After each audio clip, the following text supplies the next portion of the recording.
اس کے بعد اول کے ہی طالب علم ہیں محمد شائق، ان کا عنوان ہے فضیلت قرآن پاک. یہ تشریف لائیں اور اپنی تقریر پیش کروائیں.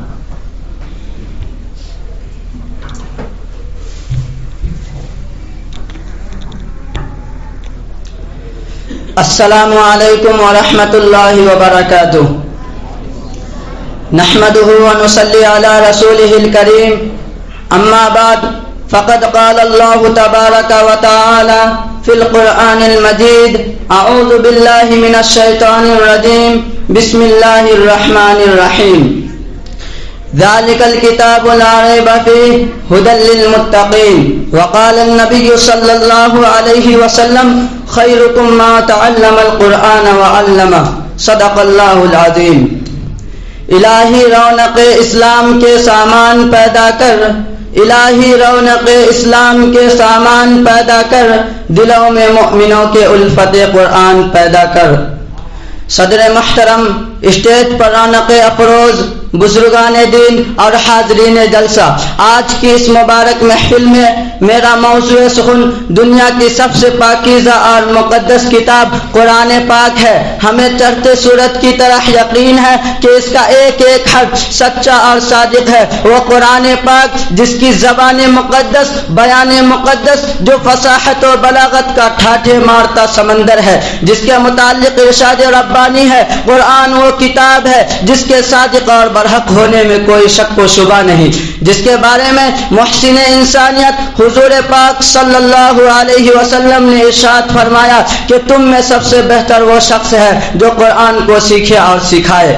نوجوان دوستو، قرآن پاک رب ذوالجلال کی طرف سے وہ عطا کردہ حسین تحفہ ہے کہ جس نے 23 برس کی قلیل مدت میں پورے عالم میں انقلاب برپا کر دیا کہ بڑے سے بڑے فصحاء، بلغاء، ادباء اور شعراء حیران و شزدر رہ گئے، جس کی آیتوں کو سن کر پتھر دل موم ہو گئے.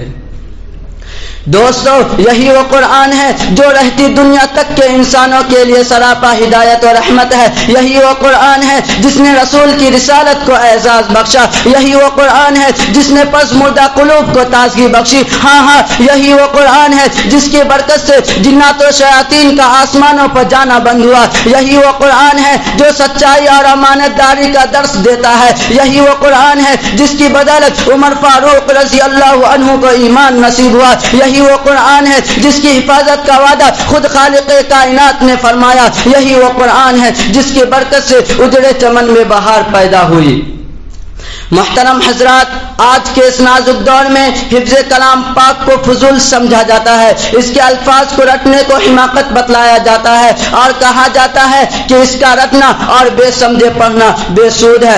افسوس، صد افسوس، اس قرآن پاک کے بارے میں ہمارا یہ خیال کہ جس کے بارے میں شہنشاہ بطحہ جناب محمد رسول اللہ صلی اللہ علیہ وسلم نے ارشاد فرمایا کہ اقرأ وارتقی ورتل کما کنت ترتل فی الدنیا فإن منزلك عند آخر آیت تقرأها. قیامت کے دن حافظ قرآن سے کہا جائے گا قرآن پڑھتا جا اور جنت کے درجوں پر چڑھتا جا، اور ٹھہر ٹھہر کر پڑھ جیسا تو دنیا میں ٹھہر ٹھہر کر پڑھا کرتا تھا. بس تیرا مقام اور ٹھکانہ وہیں ہے جہاں آخری آیت پر پہنچے.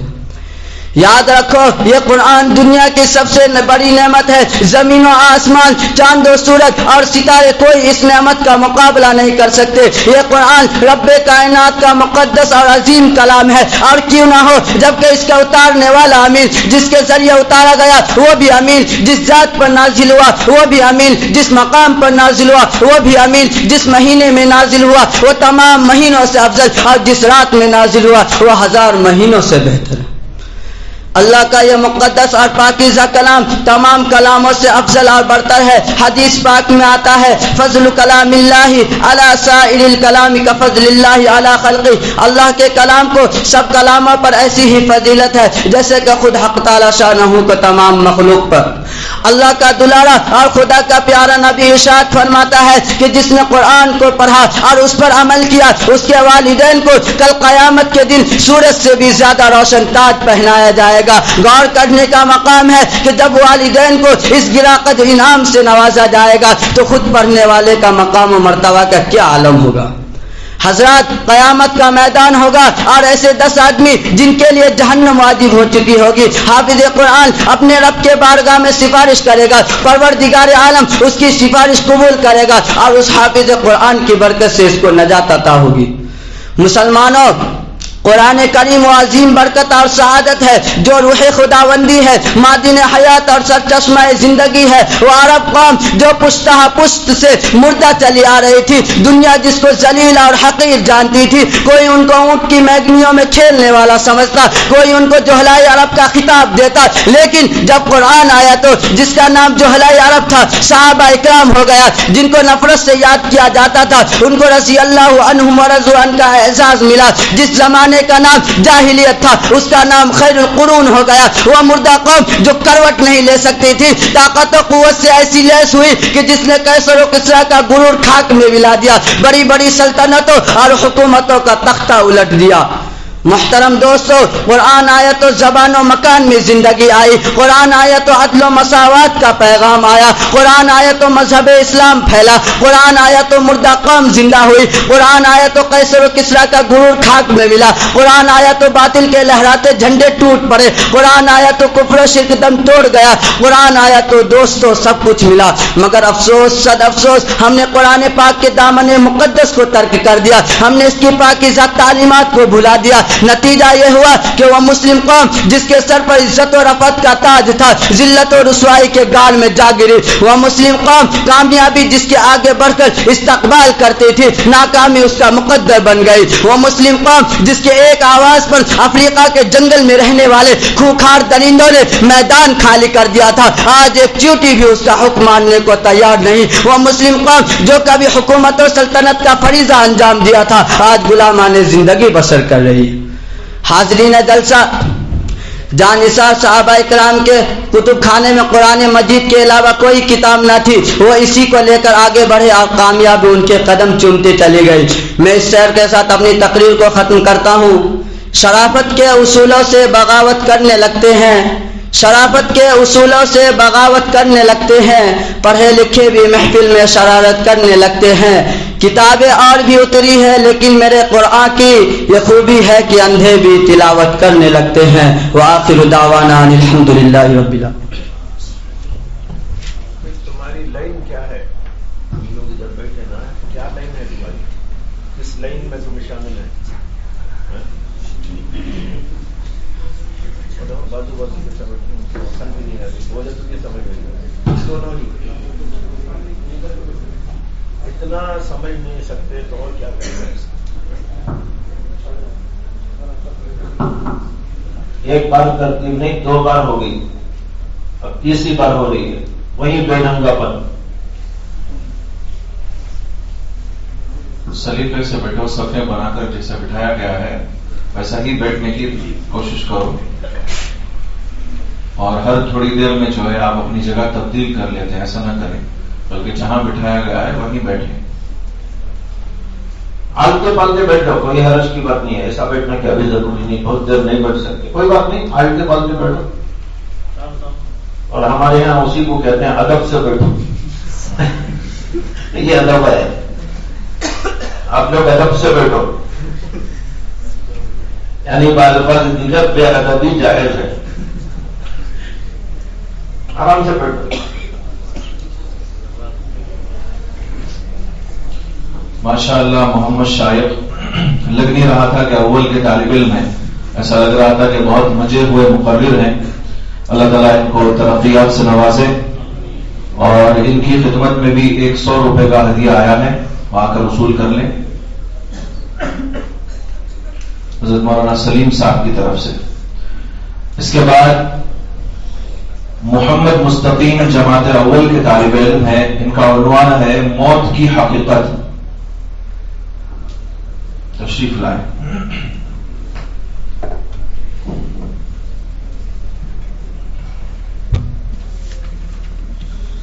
السلام علیکم ورحمۃ اللہ وبرکاتہ. الحمد للہ الذی ہدانا لہذا وما كنا لنهتدی لولا ان ہدانا اللہ. اما بعد فأعوذ بالله من الشيطان الرجيم بسم الله الرحمن الرحيم كل نفس ذائقة الموت وقال النبي صلى الله عليه وسلم الموت جسر يوصل الحبيب إلى الحبيب او كما قال علیہ الصلاۃ والسلام.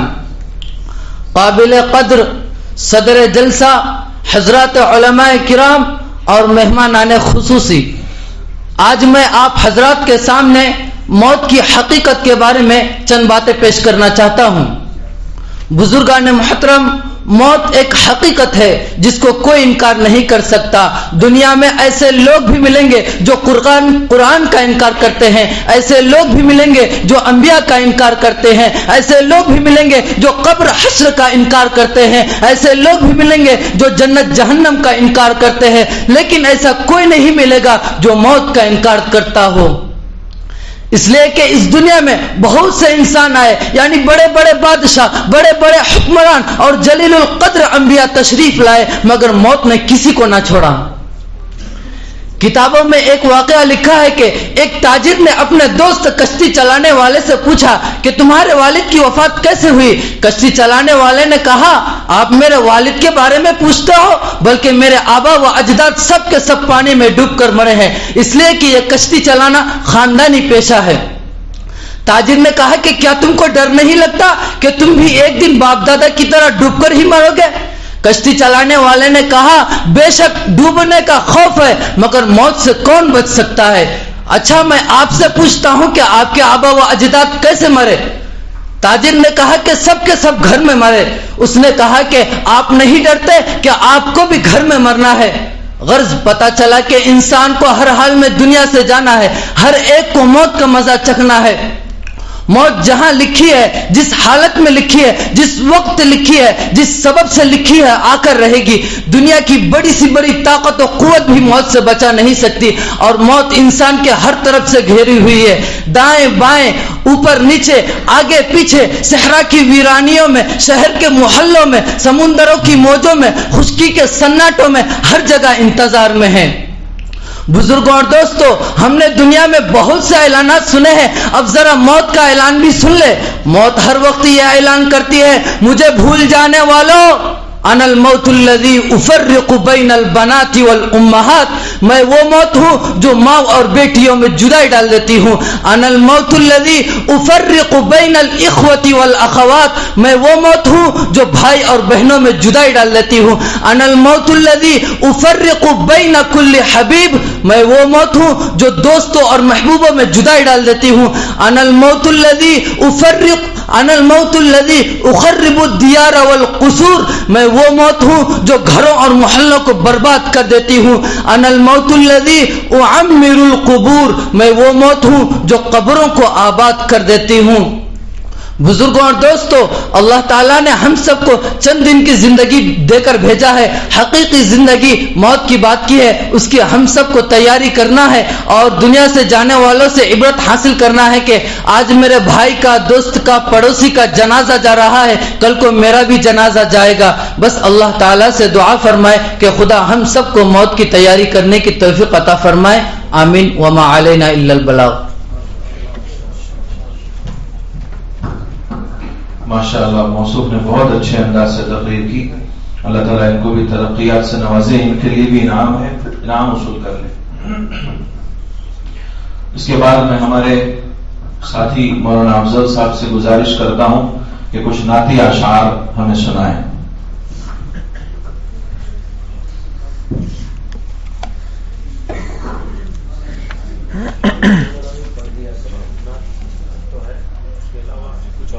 دوسرے نظم ہے، نظم ہی مختلف نظم ہے، اس کو بھی لانا چاہیے، نظم وہ ہونا چاہیے.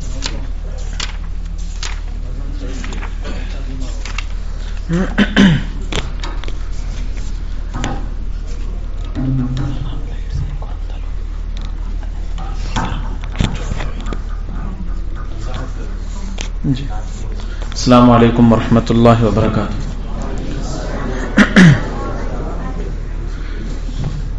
جو اشعار میں پڑھنے جا رہا ہوں وہ ہمارے حضرت اقدس کے کچھ اشعار ہیں جو حضرت والا نے عشق حق پر لکھے ہیں.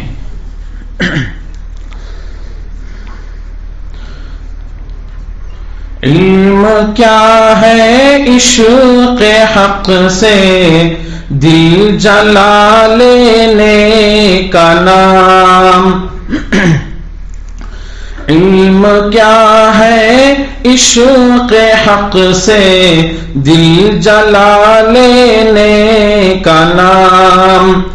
اور جا اپنی محبت میں مٹا دینے کا نام. اور جا اپنی محبت میں مٹا دینے کا نام. علم کیا ہے عشق حق سے دل جلا لینے کا نام. گر تو کیف زندگی چاہے تو کر لے بندگی. گر تو کیف زندگی چاہے تو کر لے بندگی. زندگی ہے ذات حق کی، زندگی ہے ذات حق کی، بندگی کرنے کا نام. علم کیا ہے عشق حق سے دل جلا لینے کا نام. زہر ہے نیکی و طاعت پر تمنا ثواب. زہر ہے نیکی و طاعت پر تمنا ثواب. عاشقی طاعت بجالا، عاشقی طاعت بجالا کر بھی گھبرانے کا نام. علم کیا ہے عشق حق سے دل جلا لینے کا نام. لذتوں کو چھوڑ کر تو حسرتوں کا غم اٹھا. لذتوں کو چھوڑ کر تو حسرتوں کا غم اٹھا. عشق حق ہے حسرتوں کے، عشق حق ہے حسرتوں کے، غم پہ غم کھانے کا نام. علم کیا ہے عشق حق سے دل جلا لینے کا نام. در کھلے یا نہ کھلے تو کھٹکھٹاتا ہی رہے. در کھلے یا نہ کھلے تو کھٹکھٹاتا ہی رہے. کامیابی تو ہے ان کے، کامیابی تو ہے ان کے، در پہ پڑ جانے کا نام. علم کیا ہے عشق حق سے دل جلا لینے کا نام. یاد میں ان کی فنا کر دے خودی کو اے شعیب. یاد میں ان کی فنا کر دے خودی کو اے شعیب. ذکر حق ہے نور حق میں ذکر حق ہے، نور حق میں غرق ہو جانے کا نام. علم کیا ہے عشق حق سے دل جلا لینے کا نام، اور جان اپنی محبت میں مٹا دینے کا نام. السلام علیکم.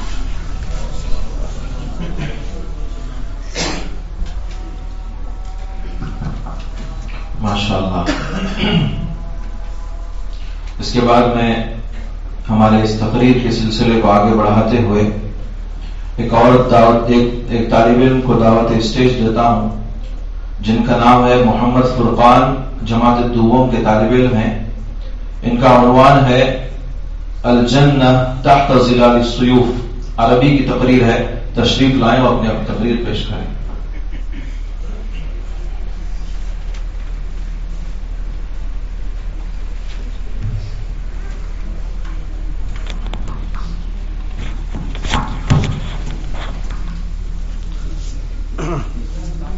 السلام علیکم ورحمۃ اللہ وبرکاتہ. نحمده ونصلي على رسوله الكريم. اما بعد، سادتي واخواني، اريد في هذه الحفلة المباركة بهذه المناسبة السارة ان القي امامكم خطبة وجيزة حول الموضوع ان الجنة تحت ظلال السيوف. هذا قول نبينا صلى الله عليه وسلم، ومن أصدق بعد الله من الرسول قيلا. وهذه القطعة تدفعنا إلى تفكير بالغ واحتمال كامل، وهي تريد أن تركز عنايتنا إلى شيء مهم، وهي تسألنا هل نحن اليوم مسلمون حقا، وهل نصدق رسولنا صلى الله عليه وسلم فيما قال كما صدقه الرعيل الأول من المهاجرين والأنصار والذين اتبعوهم بإحسان، الذين تفانوا في سبيل الدين وتحملوا مشاق الحر والقمر ووضعوا كل ما قال نبيهم على رؤوسهم وأعينهم. هل نحن وهم سواء أم بيننا وبينهم فرق كبير؟ والجواب إننا نحن اليوم منهم على بعد بعيد بدون شك وتوقف. إخواني الكرام، كان رسولنا صلى الله عليه وسلم يحب الجهاد في سبيل الله حبا زائدا، كما كان شأنه في جميع الأمور الدينية. لقد دخل الجهاد في شغاف قلبه، فكان يقول والذي نفس محمد بيده لوددت أن أغزو في سبيل الله فأقتل ثم أغزو فأقتل ثم أغزو فأقتل. وهناك كثير من الأحاديث النبوية التي تدل على شغفه الزائد للتفاني في سبيل الله والاستماتة فيه والتضحية له.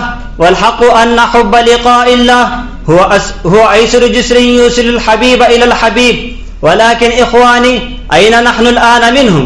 أمرنا رسول الله صلى الله عليه وسلم أن نستجل بظلال السيوف ونلتمس هناك جنتنا، فيا أسفا علينا ثم يا أسفا علينا.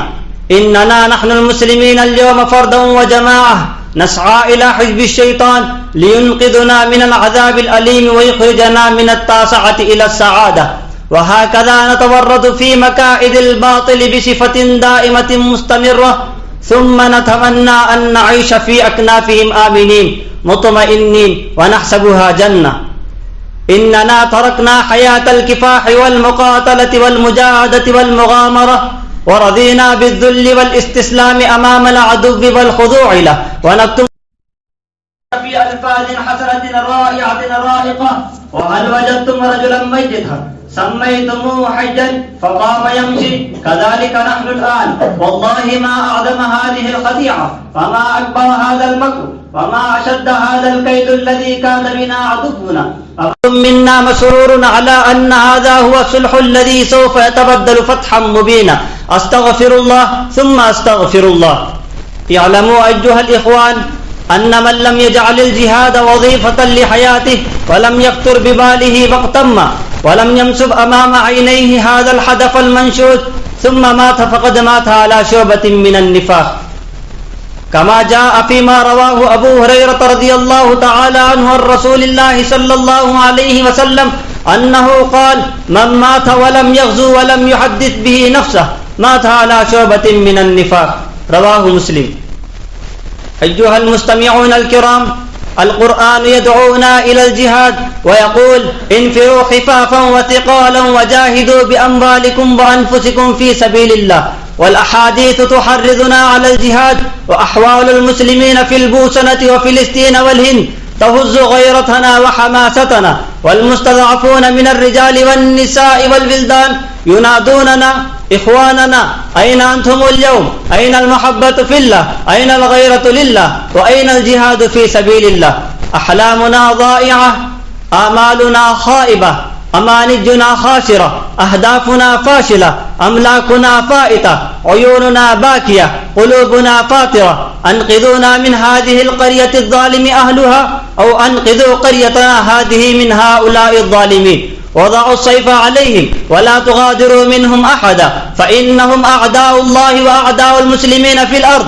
تعالوا إخواننا، تعالوا ولا تكاسلوا، فإن الإغفال عن الجهاد جرم عظيم، والقعود عنه صفة المنافقين. ومن نودي إلى الجهاد فلم ينهض ولم يسارع، بل قعد عنه واثاقل إلى الأرض، فهو من المنافقين، لأنهم هم الذين كانوا كرهوا أن يجاهدوا مع الرسول في سبيل الله. أأنتم تريدون أن تكونوا مثلهم؟ لماذا لا تخرجون؟ ولماذا لزمتم بيوتكم؟ أين الولاية والصداقة والمحبة والمودة والأخوة؟ وإن لم تقوموا بهذه الوظيفة ولم تؤدوا هذه المسؤولية، فمن أين يأتي نصر الله؟ إخواني الكرام، لا نزال نسمع هذه الهتافات والصراخات ونحن منغمسون في لذات الدنيا ومستغرقون في زخارفها، نلعب ونلهو ونفكه ونتمتع، فإنا لله وإنا إليه راجعون. فهل من مجيب وهل من مغيث؟ جعلنا الله من المجاهدين الذين تجرعوا كأس الشهادة في سبيل الله ونالوا تذكرة الجنة، وبعثنا مع النبيين والصديقين والشهداء والصالحين، وحسن أولئك رفيقا. والسلام عليكم ورحمة الله وبركاته.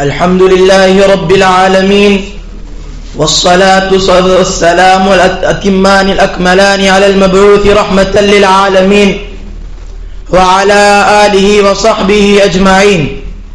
أما بعد، فأحبتي في الله، أحييكم بتحية السلام. السلام عليكم ورحمة الله وبركاته. إنني أشكر الله عز وجل أولا وآخرا وظاهرا وباطنا على نعمه التي لا تعد ولا تحصى، وأعظمها أن جعلنا من المسلمين. فأما بعد، فأعوذ بالله من الشيطان الرجيم. بسم الله الرحمن الرحيم. يا أيها الذين آمنوا توبوا إلى الله توبة نصوحا. وقال تعالى في موضع آخر: توبوا إلى الله جميعا أيها المؤمنون لعلكم تفلحون. رئيس الحفلة المبجل وأساتذة الأجلاء وإخواني في الله، إن الله تعالى خلق الإنسان وخلق الجنة والنار وخلق كل شيء زوجين، فبعث الله هذا الإنسان إلى العالم لأن يمتحنه، كما ذكر في التنزيل العزيز: خلق الموت والحياة ليبلوكم أيكم أحسن عملا وهو العزيز الغفور. فقد أمر ببعض الأمور للقيام بها ونهى عن بعضها للاحتراز عنها. إنه أمر بالصلاة والزكاة والحج والصيام وما إلى ذلك من شتى أمور، ونهى عن الكفر بالله والشرك وعقوق الوالدين والكذب والنميمة والبهتان والسخرية وغير ذلك من الأمور الأخرى. أيها العباد، عندما يتمثل الإنسان بهذه الأمور الإلهية ويقوم بواجباته ويؤدي وظيفته فيسر الرحمن ويدخله في فسيح جناته. وعندما يعرض الإنسان عن الله تعالى وطاعته وعبادته ويرتكب الذنوب والمعاصي ويغتاب أحدا فينزل الله تعالى سخطه عليه ويدخله في النار التي تطلع على الأفئدة. إخواني في الله، يجب علينا أن نتوب من هذه الذنوب المردية والمعاصي الهالكة الحالكة، لأن الله تعالى يقول في كتابه الباقي القرآن الكريم بصيغة الأمر: توبوا إلى الله جميعا أيها المؤمنون لعلكم تفلحون.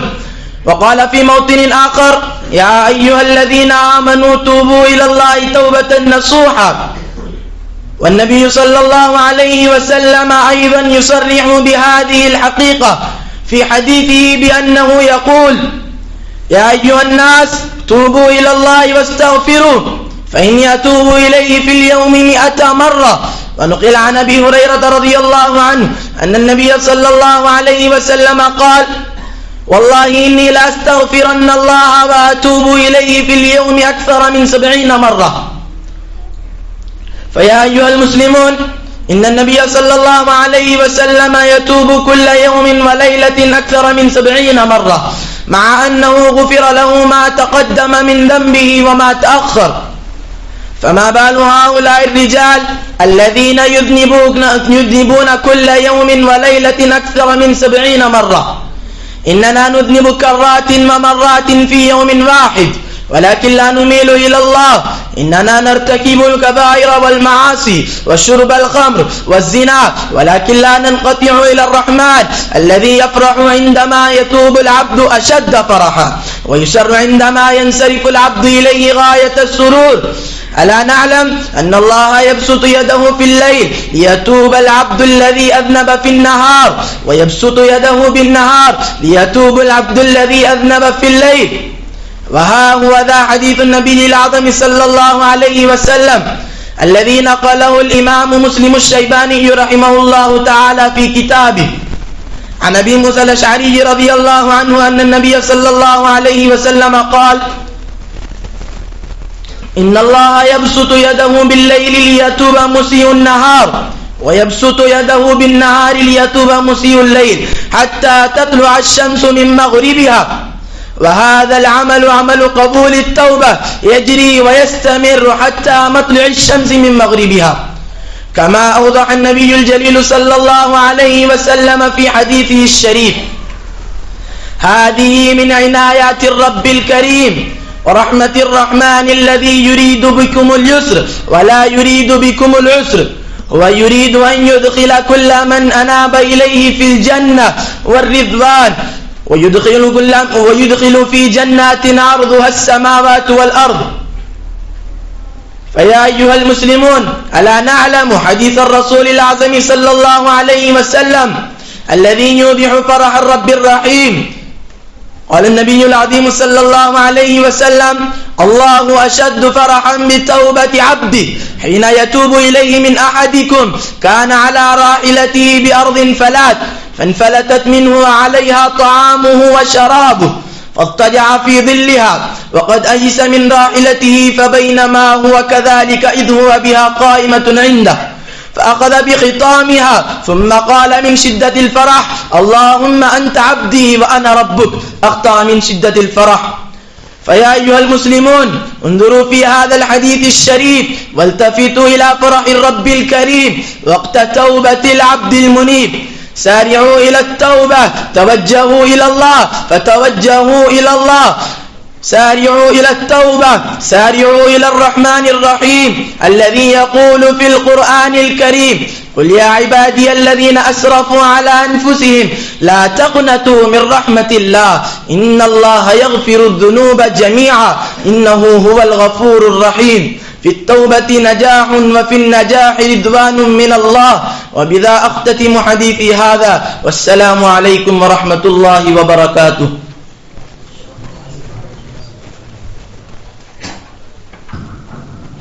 ماشاءاللہ موصوف نے بہت ہی انوکھے اور مشکل انداز کو اپناتے ہوئے اپنی تقریر پیش کرنے کی کوشش کی. میں ان کے لیے دعا گو ہوں کہ اللہ تعالیٰ ان کے انداز کو اور نکھارے اور ان میں تقریری صلاحیت کو اور بڑھائے، اور ان کے لیے بھی انعام ہے میری طرف سے بھی اور حضرت مولانا سلیم صاحب کی طرف سے. اسے آ کر قبول فرمائیں.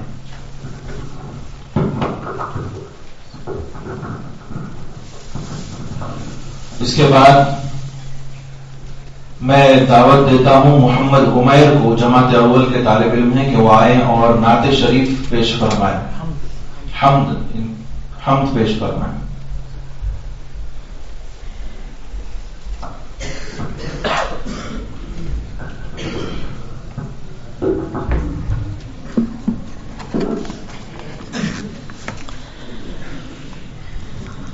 السلام علیکم ورحمۃ اللہ وبرکاتہ.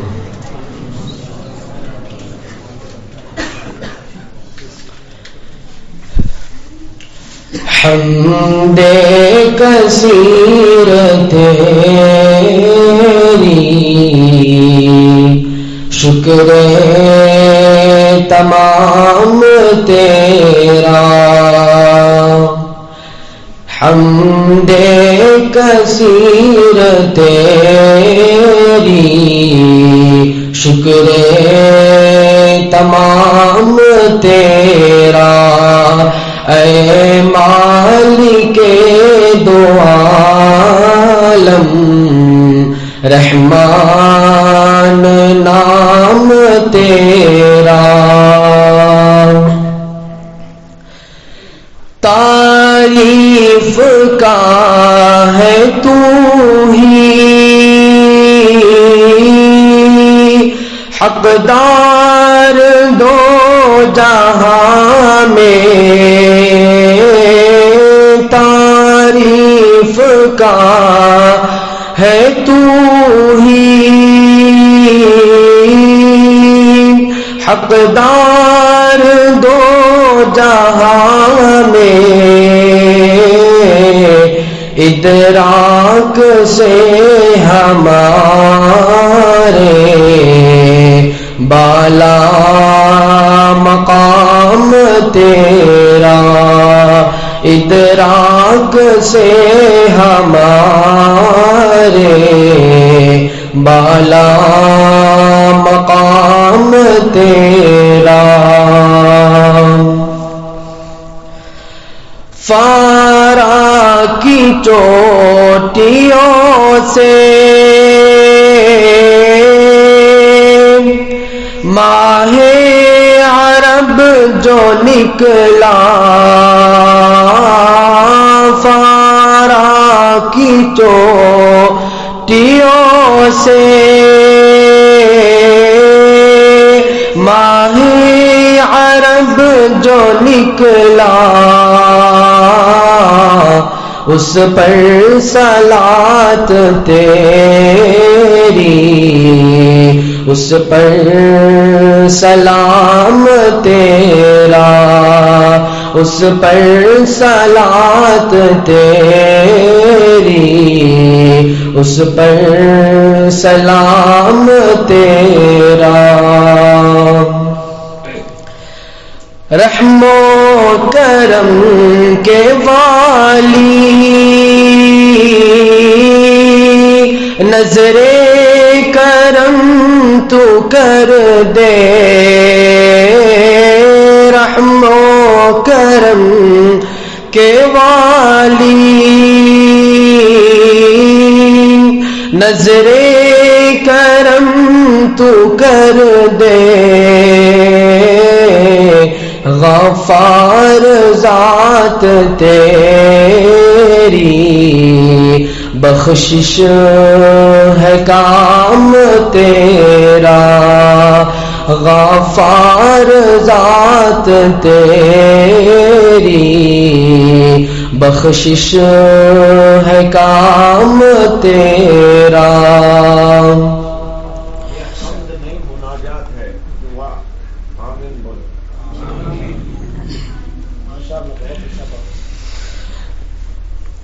عزت کی زندگی دے دنیا و آخرت میں، عزت کی زندگی دے دنیا و آخرت میں، ہم مانگتے ہیں تجھ سے انعام تام تیرا، ہم مانگتے ہیں تجھ سے انعام تام تیرا. میں چاہتا نہیں ہوں نام و نمود مولا، میں چاہتا نہیں ہوں نام و نمود مولا، بندہ بنا رہوں بس دل سے مدام تیرا، بندہ بنا رہوں بس دل سے مدام تیرا.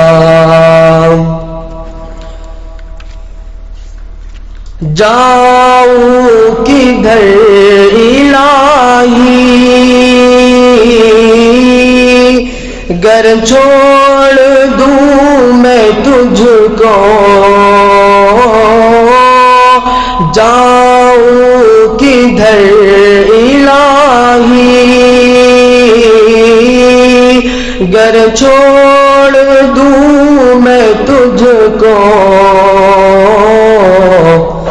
در ایک ہی ہے جھکنے ذی احترام تیرا، در ایک ہی ہے جھکنے ذی احترام تیرا. فتنوں کی اس زمین پر، فتنوں کے اس زمان میں،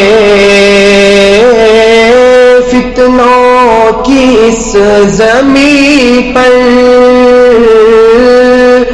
فتنوں کے اس زمان میں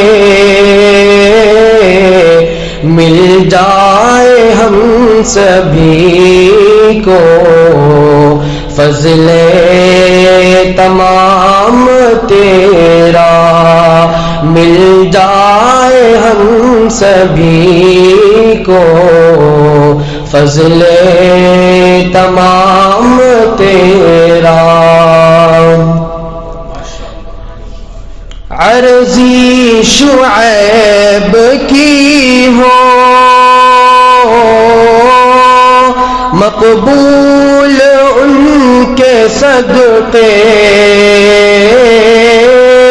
عرضی شعیب کی ہو مقبول ان کے صدقے، جن پر ہوا ہے نازل خیر الکلام تیرا، جن پر ہوا ہے نازل خیر الکلام تیرا حمد کثیر تیری شکر تمام تیرا اے مالک دو عالم رحمان نام تیرا. السلام علیکم. بہت اچھے ماشاء اللہ. اس کا ایک شعر جو سورے کی جان تھی وہ چھوڑ دیا. لو کون سا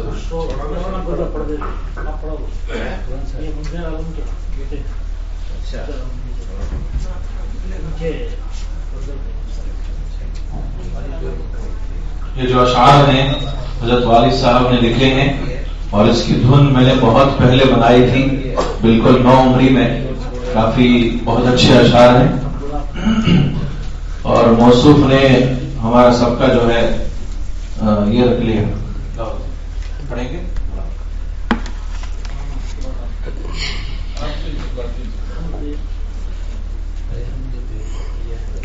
مشغول کر لے شاہ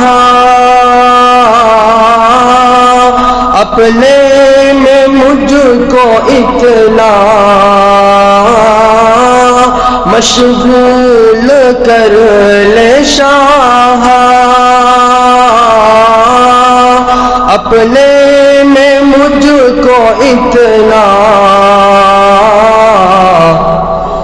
بن جائے میرا دل بھی بیت الحرام تیرا بن جائے میرا دل بھی بیت الحرام تیرا. گر پوچھ لے یہ مولا کیا چاہتے ہو کہہ دو گر پوچھ لے یہ مولا کیا چاہتے ہو کہہ دو کہہ دوں گا بس آتا ہو عشق دوام تیرا کہہ دوں گا بس آتا ہو عشق دوام تیرا. حمد کثیر تیری شکر تمام تیرا اے مالک دو عالم رحمان نام تیرا.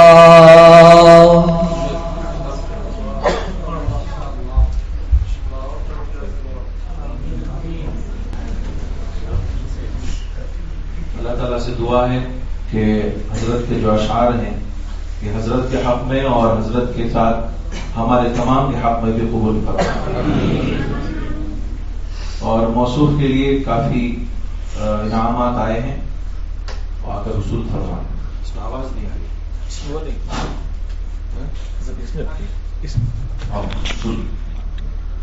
مفتی آفتاب صاحب مفتی سلیم صاحب اور مدثر صاحب اور بھی کئی اساتذہ کی طرف سے انعام ہیں.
جب عشق سر چڑھ جاتا ہے تب اشعار نکلتے ہیں، ویسے ہی اشعار نہیں بن جاتے.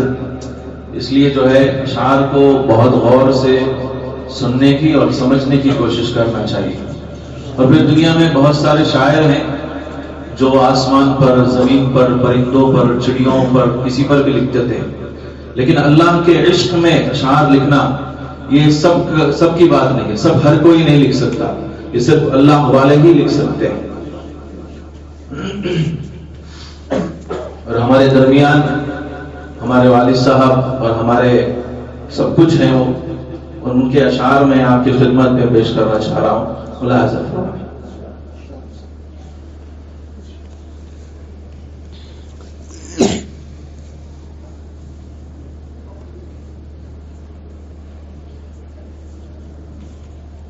درگاہ میں تیری میں حاضر ہوں فقیرانہ، درگاہ میں تیری میں حاضر ہوں فقیرانہ، ہاتھوں کو پسارے میں آیا ہوں گدایانہ، درگاہ میں تیری میں حاضر ہوں فقیرانہ.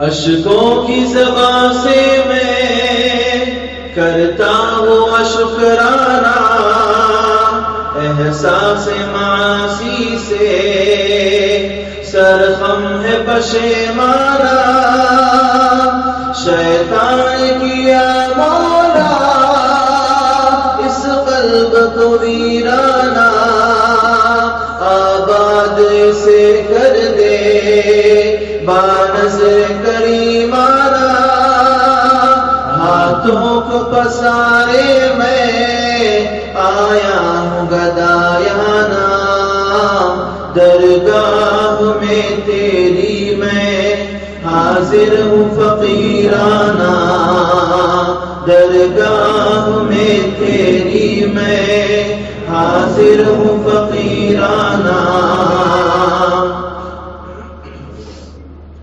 مجھ سے ہے میرے مولا عصیان و خطا ہر دم، پھر بھی ہے مگر تیری شفقت و عطا ہم، بہتا ہے برابر یہ رحمت کا تیرے قلزم، ہے شرم کے مارے سر دربار میں میرا غم، اے کاش ادنا سا منظور ہو نظرانہ، درگاہ میں تیری میں حاضر ہوں فقیرانہ، درگاہ میں تیری میں حاضر ہوں فقیرانہ، ہاتھوں کو پسارے میں آیا ہوں گدایانہ،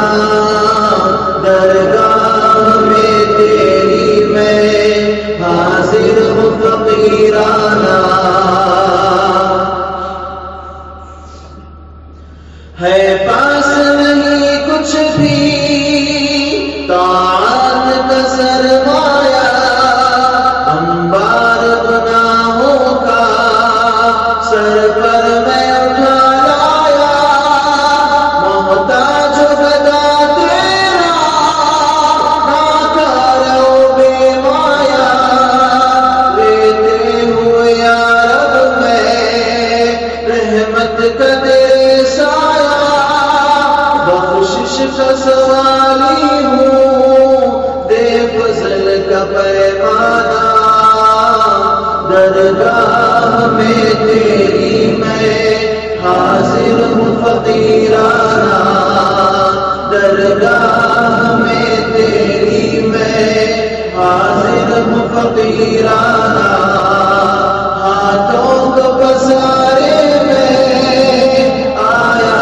ہوں گدایانہ، درگاہ میں تیری میں حاضر ہوں فقیرانہ،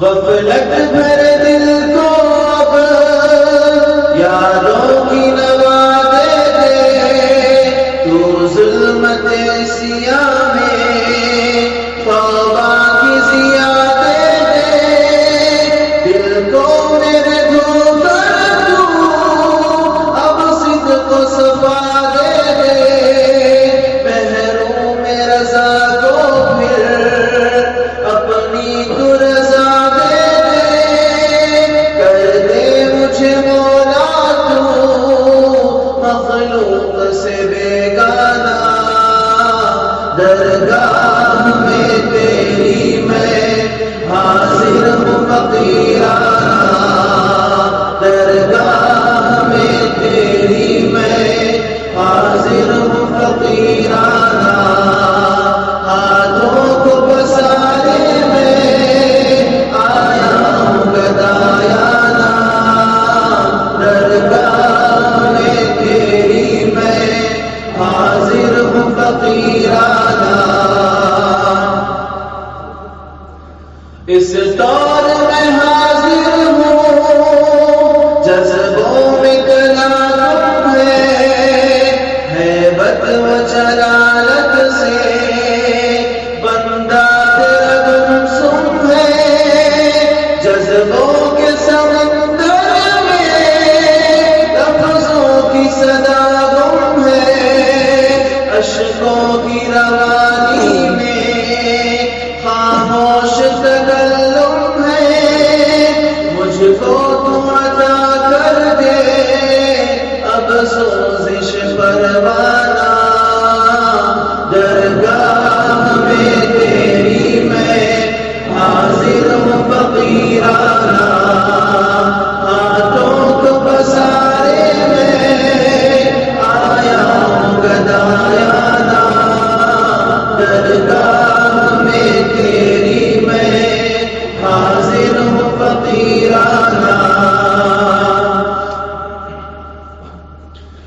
ہے عرض شعیب آقا ایک سوزش پنہا دے، فیاض ازل تو ہی اپنا مجھے عرفا دے، دل عشق سے بریا دے، آنکھیں مجھے گریا دے، اپنی تو زیارت کا ایک شوق فراوا دے، کر درد محبت سے اپنا مجھے دیوانہ، درگاہ میں تیری میں حاضر ہوں فقیرانہ، ہاتھوں کو پسارے میں آیا ہوں گدایانہ، درگاہ میں تیری میں حاضر ہوں فقیرانہ۔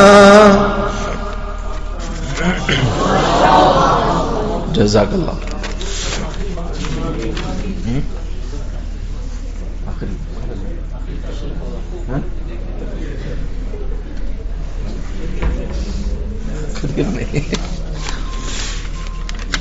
اس کے بعد دو مقررین ہمارے یہاں باقی ہیں، تو اس کے بعد میں محمد تنویر کو دعوت دیتا ہوں کہ وہ آئیں اور اپنی تقریر پیش فرمائیں۔ ان کا عنوان بہت اچھا ہے، واہ رے موافق تو مخالف سے آگے بڑھ گیا، واہ رے موافق تو مخالف سے آگے بڑھ گیا۔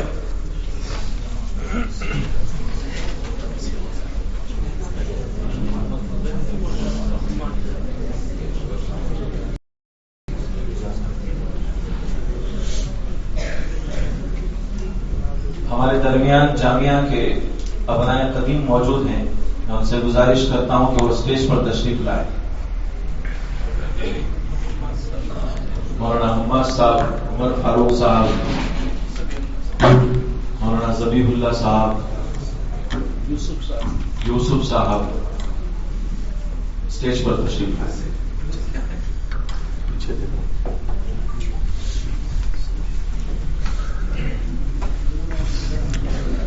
السلام علیکم ورحمۃ اللہ وبرکاتہ.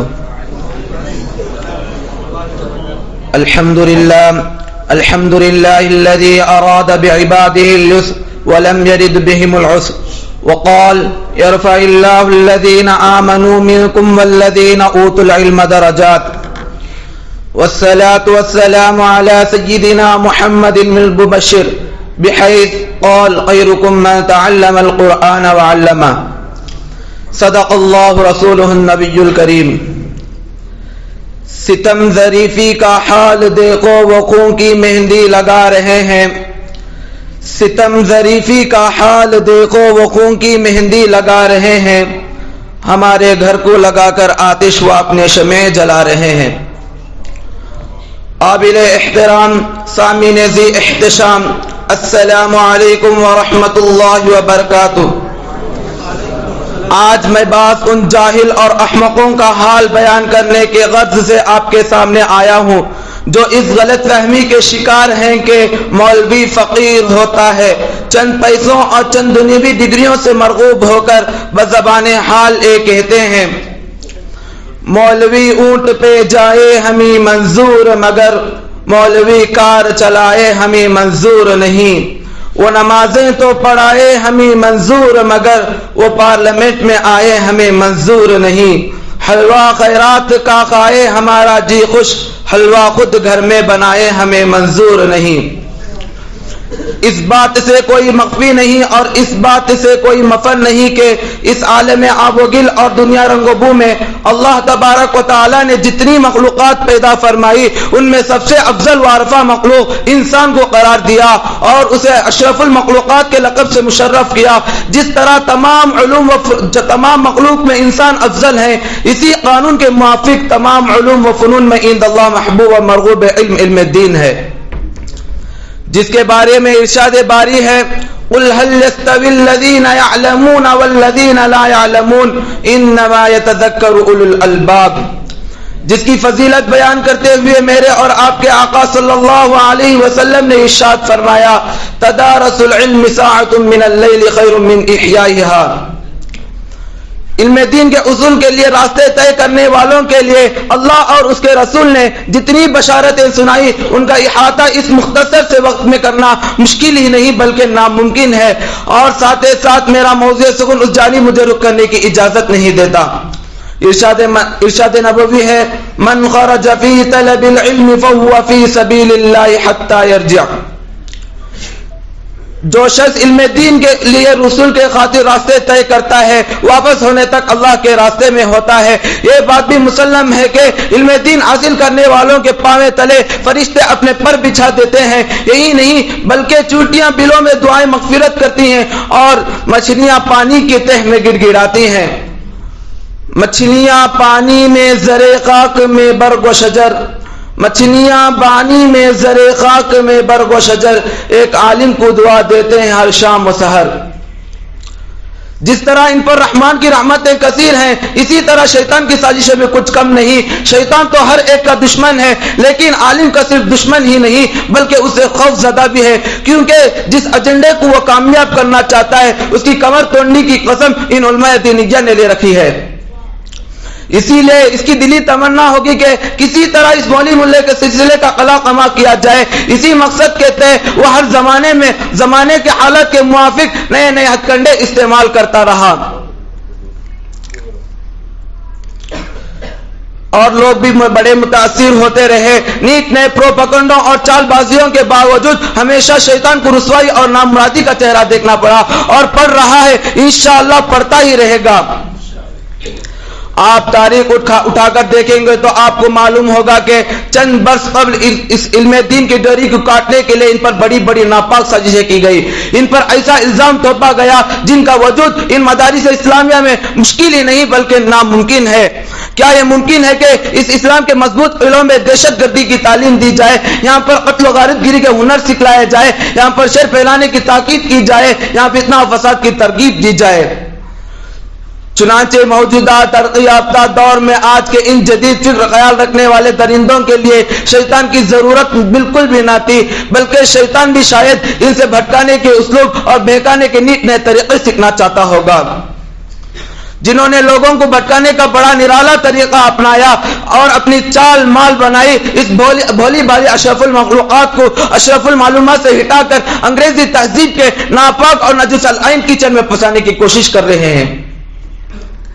یہاں ایک بات کی وضاحت کرتا چلوں کہ دہشت گردی کا الزام ہندوؤں اور دیگر دشمنان اسلام نے تھوپا تھا، لیکن انہیں اس میں کچھ زیادہ کامیابی حاصل نہ ہو سکی۔ افسوس صد افسوس، اس سازش کو الجھانے والی قوم نہ کوئی ہندو ہے، نہ کوئی عیسائی، نہ کوئی نصرانی، نہ کوئی فرقہ عناصر، نہ کوئی دشمنان اسلام، بلکہ میرا منہ یہ کہنے میں ہچکچا رہا ہے اور کہہ پڑتا ہوں، اس سازش کو الجھانے والی قوم ان درندہ صفات انسانوں کی ہے جو خود کو مسلمان کہتے ہیں۔ مجھے بڑی شرم آتی ہے، ارے جب مخالف نے اپنے ناپاک کوششوں میں نامرادی کا چہرہ دیکھا تو اے مخالف، ارے موافق، تو اس سے آگے بڑھ کر اس حد تک گر گیا کہ میں ہاتھ جوڑ کر کہتا ہوں، ہم فقیروں کی صورت پر نہ جا ہم کئی روپ ڈھال لیتے ہیں، ہم فقیروں کی صورت پر نہ جا ہم کئی روپ ڈال لیتے ہیں، زندگی کے اداس لمحوں کو مسکرا کر گزار لیتے ہیں۔ محترم حضرات، مجھے سمجھ نہیں آتا واہ کہوں یا آہ بھروں اس خام خیالی پر کہ جو کہتے ہیں کہ مولوی بہت کھاتے ہیں۔ اپنے پھول سے پیارے معصوم اولاد کو جب علم دین کے حسین گلستہ سے سجانے کے لیے کہا جاتا ہے تو ان کے بے لگام زبان جواب میں ایک پڑتی ہے کہ مولوی بن گئے تو کھائیں گے کہاں سے۔ ایک بار کہتے ہیں مولوی بہت کھاتے ہیں، ایک بار کہتے ہیں مولوی بن گئے تو کھائیں گے کہاں سے۔ ان کا خیال خام یہ ہے کہ مولوی فقیر ہوتا ہے، وہ کہتے ہیں ہم اپنے اولاد کو غریبی میں مرتا نہیں دیکھ سکتے، اسے سوٹ پوٹ اور پٹانی کوٹ میں گناہوں کا دیوتا بننا دیکھنا چاہتے ہیں، بار بار ایروپلین سے اڑتا پھرتا دیکھنا چاہتے ہیں اور کار کا ڈور کھول کر اے مقدم کرنا چاہتے ہیں اور داڑھی منڈوا کر ہجڑا بنانا چاہتے ہیں اور دنیاوی ڈگریوں سے لیس کروا کر اپنے آپ کو جہنم کی آگ میں جلانا چاہتے ہیں۔ ذرا معلوم ہے آپ کے ان بے مطلب ناپاک خواہشوں کا پھل کسے کھانا پڑتا ہے۔ ذرا احساس ہے، ایک مرتبہ کا واقعہ ہے، دو دوست کافی عرصے بعد ملاقات ہوئی، حال چال پوچھتے ہوئے کہنے لگے بتاؤ بیٹے کیا کر رہے ہیں۔ اب سفید بالوں والا دوست اپنا تازہ کلین چہرے پر ہاتھ پھیرتے ہوئے کہتا ہے بڑے 3 لڑکوں نے تو پڑھ لکھ کر اپنا مقام بنا لیا، ایک فیشن ڈیزائنر ہے، ایک ڈرامہ ڈائریکٹر ہے، تیسرا NGO چلا رہا ہے، چوتھا والا اہل مدرسہ چلے گیا اور امام مسجد بن گیا اور مدرسے میں پڑھاتا بھی ہے۔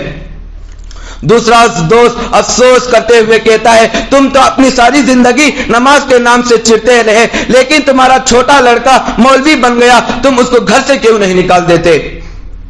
شرمندگی کے وجہ سے نیچے منہ کرتے ہوئے جواب دیتا ہے نہیں نکال سکتا، دراصل مجبوری ہے، بڑے 3 لڑکوں نے تو شادی کے بعد مجھے چھوڑ گئے، عید بقرعید پر ہی یاد کرتے ہیں، بس چوتھا والا مولوی جو کہتا ہے اسلام ماں باپ کی خدمت کا حکم دیتا ہے، وہی اپنے بیوی بچوں کے ساتھ میری دیکھ بھال اور میرا خرچہ اٹھاتا ہے، میں اس کو گھر سے کیسے نکال دوں؟ میرے بھائی میں ہاتھ جوڑ کر کہتا ہوں اگر تمہیں عالم کی حقیقت نہیں معلوم، اگر تم عالم کی اہمیت سے ناواقف ہو، اگر آپ عالم کی فضیلت سے نہ آشنا ہو تو خدا را ان کا مذاق مت اڑاؤ، اگر تم ان کے فیض سے بے بہرا ہو تو میں بتلاتا ہوں سنو اور کان کھول کر دل پر ہاتھ رکھ کر سنو۔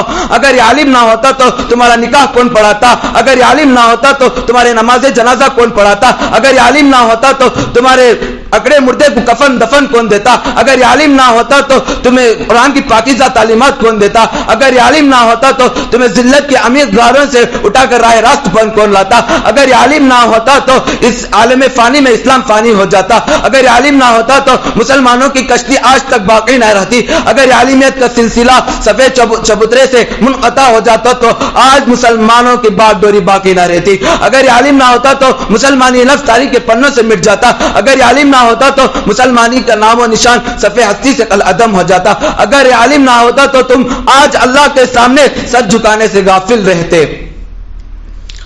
شمع کی روشنی سے ہر کنارہ جگمگاتا ہے، شمع کی روشنی سے ہر کنارہ جگمگاتا ہے، ایک عالم کے سعی سے عالم کل راہ پاتا ہے۔ تم کہتے ہو نا مولوی فقیر ہوتا ہے، مجھے بتلاؤ، میں ابھی ایک دنیا کے ایک حصے سے بھی واقف نہیں ہوں، لیکن آج اسٹیج پر ببنگے ڈیل چیلنج کر سکتا ہوں کہ آج تک کوئی مولوی اللہ کی مشیت سے ناراض نہیں ہوا. کوئی ایسا مولوی بتلاؤ جسے اپنی عمر اپنی زندگی سے تنگ آ کر خودکشی کی ہو. کوئی ایسا مولوی بتلاؤ جسے ضرورت معاش میسر نہ ہو. کوئی ایسا مولوی بتلاؤ جسے وقت پر کھانا پینے کی ضرورت معاش میسر نہ ہو. کوئی ایسا مولوی بتلاؤ جس کی نیند آرام ہو اور اس کے لیے کپڑے فراہم نہ ہو. کوئی ایسا مولوی بتلاؤ جسے نیند کی گولی کھا کر سونے کی ضرورت پیش آتی ہو. کوئی ایسا مولوی بتلاؤ جس نے اپنی تنخواہ کے اضافے کے لیے کبھی ہڑتال کی ہو. نہیں بتلا سکتے. اگر آپ پوری دنیا میں چراغ لے کر ڈھونڈنا شروع کر دو تب بھی تم ایک عالم بھی ایسا نہیں نکال سکتے. ارے بڑے عجیب ہی بیوقوفی کی بات ہے کہ اگر کسی مولوی کے اللہ تعالیٰ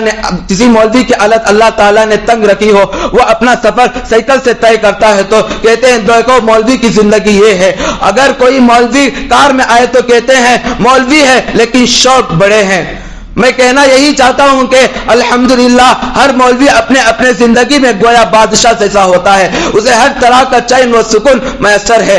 اگر آپ کو یقین نہیں ہوتا تو اپنے لڑکے کو دینی تعلیم سے آراستہ کروا کر دیکھ لو، ورنہ اللہ کے لیے ان علماء کو حقارت کی نگاہ سے مت دیکھو، ورنہ اپنے انجام پر پچھتاؤ گے. امیروں کچھ نہ تو دو تانا تو مت دو ان فقیروں کو، امیروں کچھ نہ تو دو تانا تو مت دو ان فقیروں کو، ذرا سوچو اگر منظر بدل جائے تو کیا ہوگا. وآخر دعوانا الحمدللہ رب العالمین.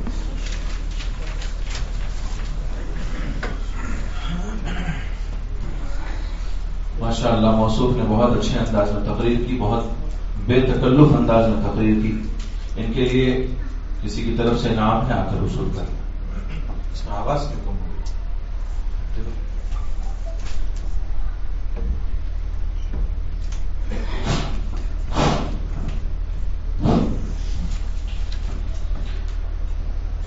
ہمارے تقریری سلسلے کی سب سے آخری کڑی، اس کے بعد انشاءاللہ حضرت کی نصیحت ہوگی اور پھر اس سے پہلے انعامات تقسیم ہوں گے. اس سے پہلے بھی جو پروگرام ہوا تھا تقریر کا ہمارے درمیان کچھ ماہ پہلے، اس میں بھی کچھ 24-25 طلباء نے حصہ لیا تھا اور اس مرتبہ بھی کئی طلباء نے حصہ لیا. تو تمام مساہمین کو مدرسے کی طرف سے ایک انعام دیا جا رہا ہے. انشاءاللہ اس تقریر کے بعد اس کی کارروائی شروع کی جائے گی. تو سب سے آخری کڑی ہے محمد احتشام الدین، جماعت سوم کے طالب علم ہے، جن کا عنوان ہے ختم نبوت و رسالت. تشریف لائیں اور اپنی تقریر پیش فرمائیں.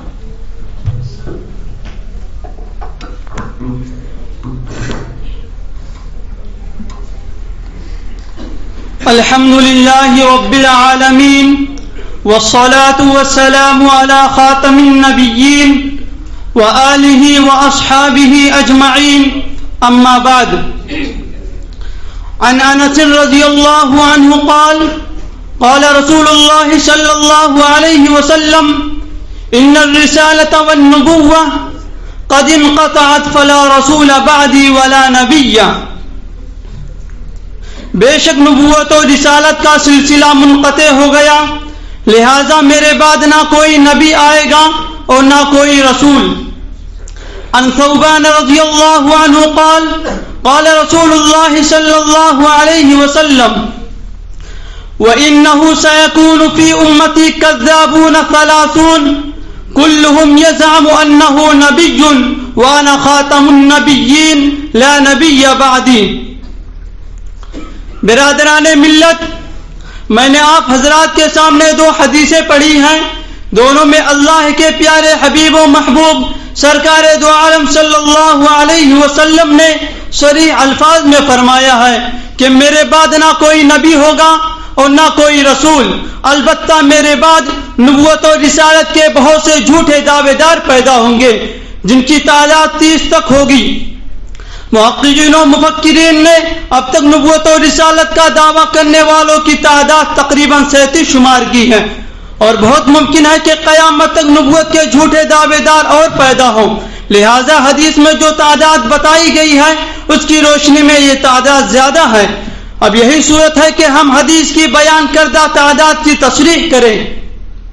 یا تو یہ 30 کی تعداد اقل تعداد بتائی گئی ہے کہ کم از کم 30 کذاب ضرور ہوں گے اور اس سے زیادہ بھی ہو سکتے ہیں، یا یہ کہ نبوت کا دعویٰ کرنے والے تو بہت ہوں گے لیکن جن کذابوں کی لوگ پیروی کرنے لگیں گے اور جن کی نبوت کو دل و جان سے تسلیم کر لیں گے وہ کل 30 ہوں گے، باقی محض دعوے دار ہوں گے اور کوئی ان کی تصدیق کرنے والا نہیں ہوگا. برادران قوم و ملت، جب اللہ تبارک و تعالی نے اسلام کو آخری دین اور اپنا پسندیدہ مذہب اور محمد رسول اللہ صلی اللہ علیہ وسلم کو رحمت للعالمین اور خاتم النبیین قرار دے دیا ہے تو پھر کسی دوسرے دین کا آنا اور کسی دوسرے رسول یا نبی کا مبعوث ہونا یہ ناممکن ہے، اس لیے کہ دوسرے دین کا مطلب ہے کہ دین اسلام کامل و مکمل نہیں، جبکہ الیوم اکملت لکم دینکم واتممت علیکم نعمتی ورضیت لکم الاسلام دینا کا واضح اعلان ہو چکا ہے. اور ما کان محمد ابا احد من رجالکم ولکن رسول اللہ وخاتم النبیین وکان اللہ بکل شیء علیما، کہ محمد صلی اللہ علیہ وسلم تمہارے مردوں میں سے کسی کے باپ نہیں لیکن اللہ کے رسول اور مہر ہے نبیوں پر، اور اللہ تعالیٰ تمام چیزوں کو جاننے والا ہے. اس آیت کے ذریعے رسول اکرم صلی اللہ علیہ وسلم کے خاتم النبیین ہونے کا فرمان جاری کر دیا گیا. برادران اسلام، خاتم کے معنی ہے مہر کے. جب کسی چیز پر مہر لگا دی جاتی ہے تو پھر وہ محفوظ ہو جاتی ہے، نہ کوئی چیز باہر آتی ہے اور نہ اندر داخل ہوتی ہے. جیسے جب ڈبے کو پیک کر دیا جاتا ہے اور بوتل کو سرب مہر کر دیا جاتا ہے تو وہ اندر اور باہر کے تعلقات سے محفوظ ہو جاتا ہے. اسی طرح جناب محمد رسول اللہ صلی اللہ علیہ وسلم کے ذریعے سلسلے نبوت اور رسالت پر مہر لگا دی گئی ہے. اب رسالت و نبوت کی بوتل میں کسی ملعون قادیانی کے لیے گنجائش باقی نہیں. دوسری بات یہ ہے کہ اسلام کے بعد کسی نئے دین کا آنا اور رسول اللہ صلی اللہ علیہ وسلم کے بعد کسی نبی کا مبعوث ہونا یہ آیت قرآنیہ کی تصریحات کے خلاف ہے. یہ ناممکن ہے کیونکہ خدا کا فرمان قطعی اور آخری ہے. اگر تبدیلی ہونی ہوتی تو اسی وقت ہو جاتی جبکہ وحی کا نزول کا سلسلہ جاری تھا. اب نہ قرآن کریم میں تبدیلی ممکن ہے اور نہ خدا کا فرمان جھوٹا ہو سکتا ہے. تمام مفسرین نے جناب محمد رسول اللہ صلی اللہ علیہ وسلم کی ذات پر رسالت و نبوت کو ختم قرار دیا ہے. عزیزان ملت، مگر ہر دور ہر زمانے میں پاگل ہوتے ہیں. عہد مبارک میں جناب محمد رسول اللہ صلی اللہ علیہ وسلم کے عہد مبارک میں چند احمقوں نے نبوت کا اعلان اور دعویٰ کیا تھا. ان میں ایک صاحب بن سیاد نے مدینہ منورہ میں سن 2 ہجری میں، اور اسود بن کعب عنسی نے یمن میں سن 6 ہجری میں، اور طلیحہ بن خویلد اسدی نے خیبر میں سن 8 ہجری میں، اور مسیلمہ بن کذاب نے 10 ہجری میں یمامہ میں نبوت کا دعویٰ کیا. مسلمہ کذاب اتنا جری اور نڈر ہو گیا تھا کہ اس نے رسول خدا صلی اللہ علیہ وسلم کو پیغام بھیجا کہ ہم دونوں مل کر نبوت کو منصب کو سنبھالے. یہی تک بس نہیں بلکہ سجاح بنت حارث نے 14 ہجری میں فاروق اعظم رضی اللہ عنہ کے عہد خلافت میں نبوت کا دعویٰ کیا. پھر اسود عنسی اور سجاح نے آپس میں نکاح کر لیا اور مہر میں اپنی امت سے عصر کی نماز معاف کر دی. محبان اسلام، بہت سے مدعیان نبوت پیدا ہوئے. اندلس میں، ایران میں، عراق میں، ہندوستان میں، مصر میں، بحرین میں، ہر جگہ نبوت کا دعویٰ کرنے والے احمقوں نے قصر اسلام کو نقصان پہنچانے، حوض شریعت کو گدلا کرنے اور مہتاب رسالت کو گہن لگانے کی ناپاک کوششیں کی. مسلمانوں میں افتراق و نفاق پیدا کرنے اور کفر و شرک میں مبتلا کرنے کی سازش کی. ہندوستان میں بھی 1889 میں قادیان کے اندر ایک گدھے مرزا غلام احمد قادیانی نے نبوت کا دعویٰ کیا. یہ حضرت تو کچھ اتنے آؤٹ ہو گئے کہ اپنے آپ کو اللہ میاں کی بیوی تک کہنے لگے. مہدی آخر الزماں، مسیح موعود، مظہر علی، مظہر حسن و حسین ہونے کا دعویٰ کیا اور اس پر بھی اس کا پیٹ نہ بھرا تو خدائی کا دعوے دار بن بیٹھا. انگریزوں نے ان کا پورا تعاون بھی کیا اور ہر طرح سے مدد دی، اس لیے کہ ان کے ذریعے ہندوستانی مسلمانوں کو نقصان پہنچانے کا بہترین موقع ہاتھ آیا تھا، مسلمانوں کو ذہنی کرب کا شکار بنانے کا نسخہ مل گیا تھا، مسلمانوں کو آپس میں لڑانے کا موقع مل گیا تھا۔ برادران اسلام، مرزا غلام احمد قادیانی نے سب سے پہلے یہ کام کیا کہ انگریزوں کے خلاف جہاد کرنے کو حرام قرار دیا اور قادیان اور ربوہ کو مدینہ منورہ اور مکہ مکرمہ کا درجہ دیا اور اپنے بیویوں کو ازواج مطہرات کہنے کا فرمان جاری کیا اور اپنے ماننے والوں کو صحابی کا منصب عطا کیا اور قادیان کو اور اپنے ماننے والوں کو صحابی کا منصب عطا کیا اور قادیان کی جامع مسجد کو مسجد اقصی اور اس کے علاوہ بھی بہت سے گل کھلائے، بڑے بڑے فتنے کھڑے کیے، خوب نام کمایا اور کثیر تعداد میں ان کے ماننے والے پیدا ہو گئے۔ آج پاکستان میں بہت زیادہ قادیانی پائے جاتے ہیں، ہندوستان، امریکہ، لندن وغیرہ میں بھی کافی تعداد ہے۔ مرزا غلام احمد قادیانی نے براہین احمدیہ، روحانی خزائن اور حقیقت الوحی کے علاوہ قلعہ اسلام پر حملہ کرنے کے لیے بہت سی کتابیں لکھی جو تقریباً 100 کی تعداد میں ہے۔ مرزا صاحب کو ایک دھوبن سے عشق ہو گیا، وہ اس گندی طبیعت والے جھوٹے نبی کی تمام تر رسالت و نبوت اور پیشن گوئیوں کے باوجود اس لڑکی نے اس سے نکاح کرنا گوارا نہیں کیا اور آخر میں بڑی ذلت و رسوائی کے ساتھ اس دنیا سے رخصت ہو گیا۔ بھائیوں، یہی ہوتا ان مکاروں اور جھوٹوں کا حال۔ اس بات پر میں اپنی تقریر کو ختم کرتا ہوں اور دعا فرمائے کہ اللہ تبارک و تعالی ہمیں اور آپ کو ان کے مکر و فریب سے بچائے اور دین اسلام پر ثابت قدم رکھے، آمین۔ وآخر دعوانا ان الحمد للہ رب العالمین۔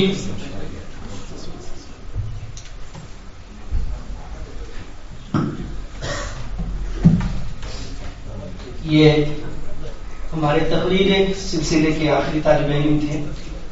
پہلے تو یہ اپنا انعام وصول کر لیں مفتی سلیم صاحب کی طرف سے حزب سابق، اور آنے والے مہمانوں میں سے بعض نے انعام دیا ہے، اور بڑی تشکیل کے بعد مولانا نور اللہ صاحب نے بھی انعام دیا، بالکل آخری طالب علم کو بڑی زور لگائی میں نے بھی، تو ماشاءاللہ تیار ہوئے وہ۔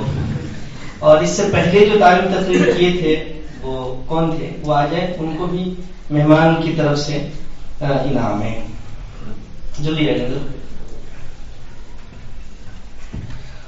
اسی طرح سے حضرت مولانا سعید الحق صاحب کی طرف سے تمام مساہمین کو 100 روپے کا انعام ہے، اور ہمارے نائب محترم حضرت مولانا فصیح اللہ صاحب دامت برکاتہم کی طرف سے بھی تشکیل کے بعد ہی صحیح، مگر 100 روپیہ تمام مساہمین کو ان کی طرف سے بھی ہے۔ بغیر تشکیل کے میری طرف سے بھی لکھ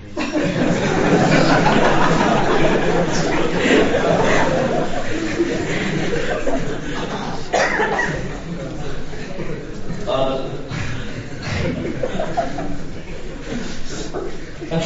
حضرت والا زندہ مظلوم کی طرف سے بھی تمام مساہمین کو 100 روپے کا انعام، اور حافظ شرف الدین صاحب تو وہاں بیٹھے مجھ تک آواز نہیں پہنچ پا رہی، شاید کچھ بول رہے ہیں، 100 روپیہ ماشاءاللہ حافظ شرف الدین صاحب کی طرف سے بھی تمام مساہمین کو انعام ہے۔ اب آپ لوگ حافظ احمد وحید صاحب کی طرف دیکھ رہے ہیں، چھوڑیے اس کو، اب آگے سلسلہ پڑھنا ہے کا وقت یا کر دیا جائے گا، آپ کی طرف دیکھ رہے ہیں زیادہ تر۔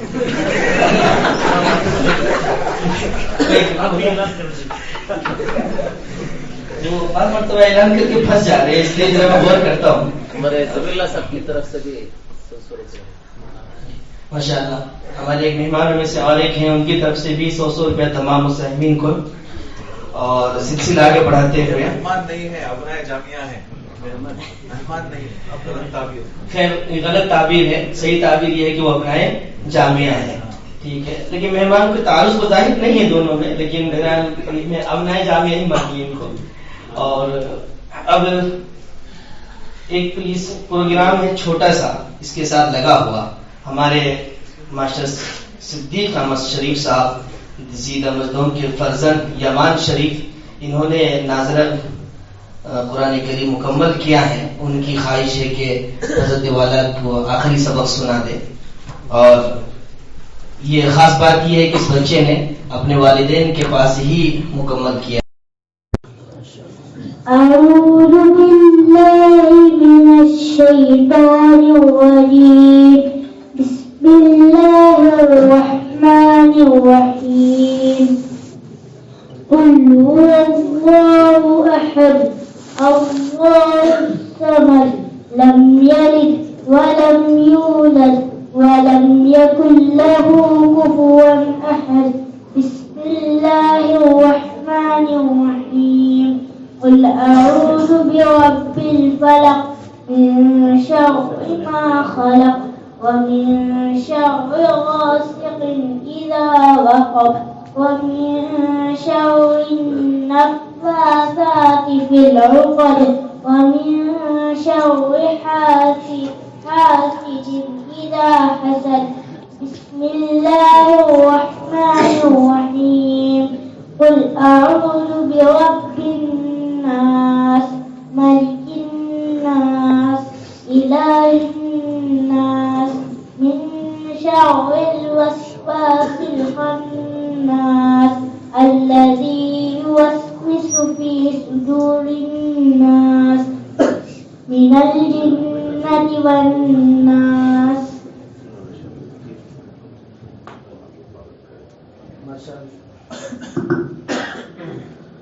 ماشاءاللہ. اس طالب علم بچے کے لیے دعا کریں، اللہ پاک اسے مزید ترقیات سے نوازے.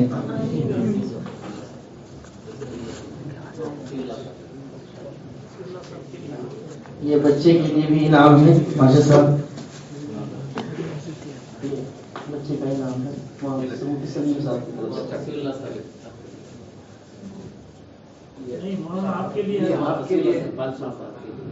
ماشاء اللہ. مولانا فصیح اللہ صاحب نے جو بہترین وہ نظم بلکہ مناجات پڑھی ہے، ان کا انعام بھی ان کو دیا ہے.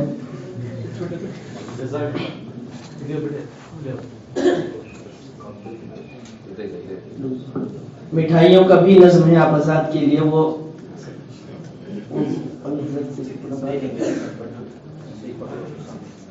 بچوں کی بھی ہے نا، آپ آزاد کے لیے بھی اطمینان رکھیں.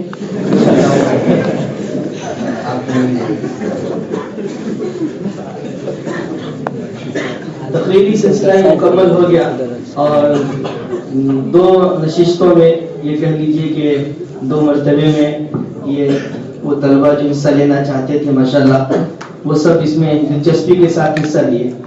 مجموعی طور پر دونوں مرتبے میں ایک بات جو دیکھنے کو ملی وہ یہ کہ الحمدللہ جس طالب علم نے بھی حصہ لیا اپنی حد تک اس نے بھرپور کوشش کی اور اچھے سے اچھے انداز میں تقریر پیش کرنے کی کوشش کی اور کیے.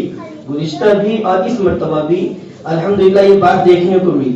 اس مرتبہ تھوڑی سی باتیں ہوئی، کچھ مضامین ایسے ایک جیسے ہو رہے تھے تو کچھ ہلکی پھلکی بوریت سی ہوئی، لیکن بچوں کی